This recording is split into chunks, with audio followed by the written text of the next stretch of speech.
So I feel real comfortable talking about the care for the Florida Ghost Philodendron or Philodendron Florida Ghost. I'm not sure if the philodendron is supposed to go after the name, but we're throwing it back in there. But I want to talk about how I care for my philodendron ghost. I took a couple pictures on Instagram to document how they're looking, and this is the newest one, and I got another one coming. So I think I posted the last picture maybe last week. So it seems like I'm getting a new leaf every, let's say, 2 weeks, because I'm getting the middle, getting this growing. And yeah, it seems like I'm getting like a new leaf every 2 weeks for my Florida Ghost. So let me give you basically what I'm doing to take care of my Florida Ghost. I want to start out with the lighting. Let me put it down because it's kind of in the way. But I want to talk about my lighting. My lighting, I'm using artificial light in my grow room. And I want to say I'm giving it about 12 hours of artificial light with like 230 foot candles of light per my light meter. As it grows taller, as it's getting taller, like I think when it's getting up to here, it's actually getting like a higher amount of foot candles. So uh, that's what I'm giving it as far as light. And the soil that I'm using is soil, and it's a light, really light, slightly heavy, well, slightly moderate on the moisture rich or water retaining properties. So it's a light, airy mix, but it's soil, and um, it's all natural. It has orchid bark. I use horticultural charcoal and coconut coir. I mix in peat moss just to play around with stuff. I just put peat moss in there because I know how I love. I'm starting to love peat moss. Orchid moss is what most people say, and I think that's about it. But and a little bit of sand just for drainage. And I think more importantly is like the watering. How my watering schedule. For my watering, I let the soil get dry at the top, and I do the scratch test, and I make sure I'm still like kind of slightly dry when well, not slightly wet, really slightly wet when I think I'm going to water my plant.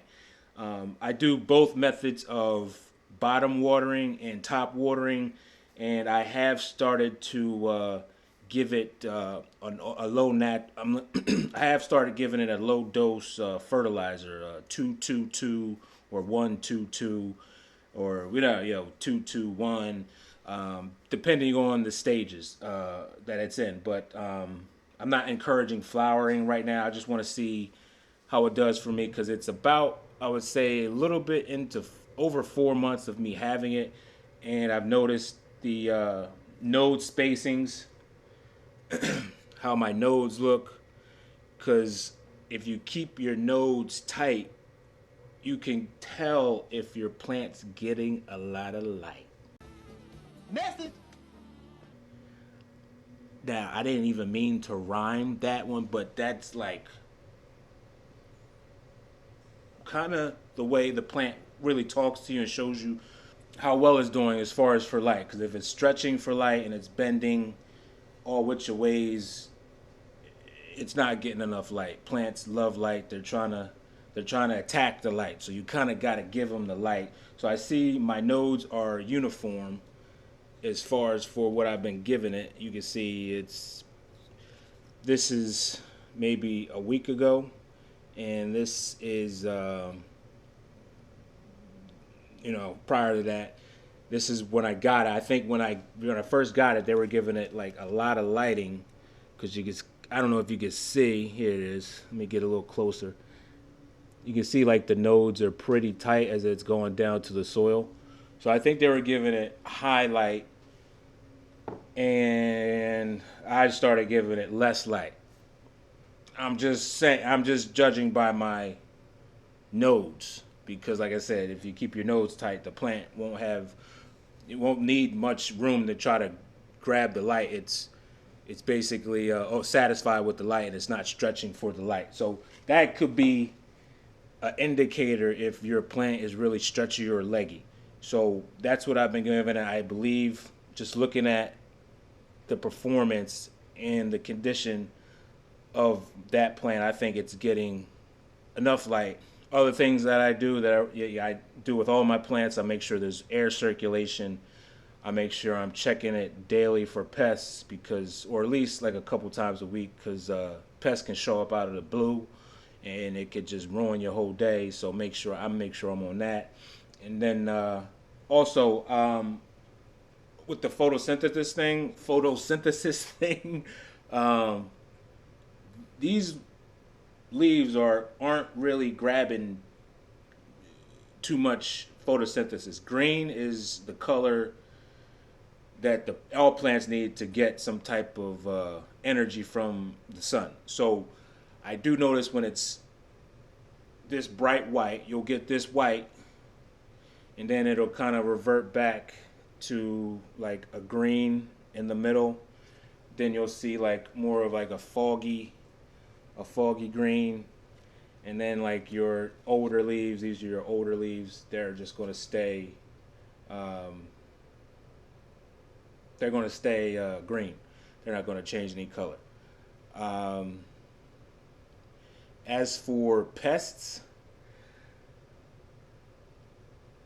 you're going to get some pests with everything. I can't say what you're going to get. Mealybugs could happen, aphids could happen, spider mites could happen. You just got to be on top of things. And what else? That's all I got. I talked about air circulation. I talked about watering.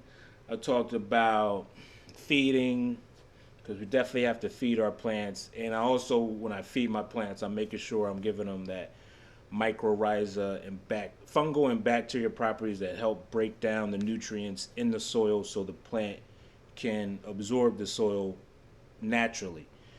I haven't thought about propagating the plant yet, but I probably will be propagating it because it's getting too tall for the space that I'm keeping it at, because I'm limited on space.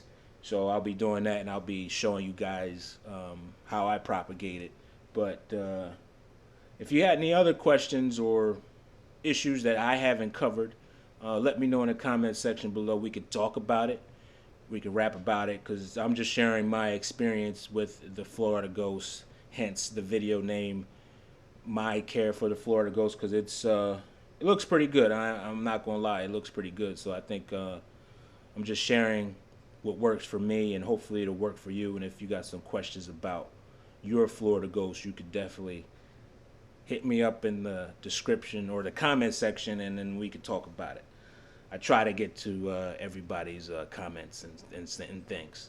Other than that, yeah, I'll be taking pictures of it probably every 2 weeks. So check me out on Instagram at Gerard's Horticulture Culture. Gerard's Horticulture Culture.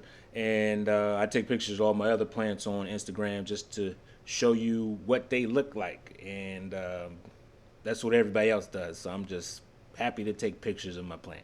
And if you haven't, hit that like and subscribe button. I appreciate your support, and you'll also be notified when I'm posting videos and when I'm posting about my plants. And that's what this channel is all about. I'm not going to kill any of your. I'm not going to take any of your. I'm not going to take any more of your time. My name is Gerard. I'm an exotic plant collector. Keep growing.